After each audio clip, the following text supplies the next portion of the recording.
বিদায় দিয়ে মাহমুদ সাহেব ব্যারিস্টার মশাই আপনার গাড়িতে সিটে আসন গ্রহণ করেছেন, বসেছেন।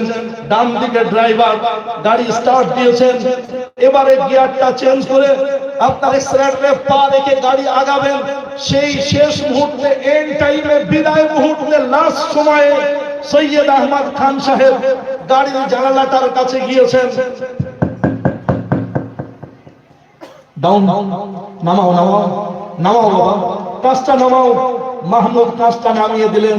সৈয়দ আহমদ খান সাহেব জানালার দিকে হাতটা রেখে মুখটা ছেলের কাছে বাড়িয়ে, এক আইনা আত্মীয় স্বজনের পরিপূর্ণ টইটুম্বুর ভরপুর, সমস্ত সমাবেত আত্মীয় স্বজনের সামনে, পাড়া প্রতিবেশীর সামনে বিদায়রত পুত্রকে বিদায় সম্ভাষণ জানিয়ে বললেন, বাবা মাহমুদ, বিদেশে চলে যাচ্ছে, সেখানে আপন বলে কেউ নাই, কারো সঙ্গে খুব বেশি দোস্তি নয়, কারো সঙ্গে খুব বেশি কুস্তি নয়, নরমাল।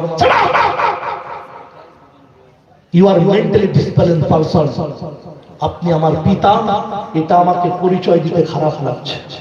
আপনি একজন ম্যান, আপনি একজন পাগলা খেপা, আপনি মেন্টালি ডিসব্যালেন্স, মস্তিষ্ক বিকৃত ব্যক্তি আপনি।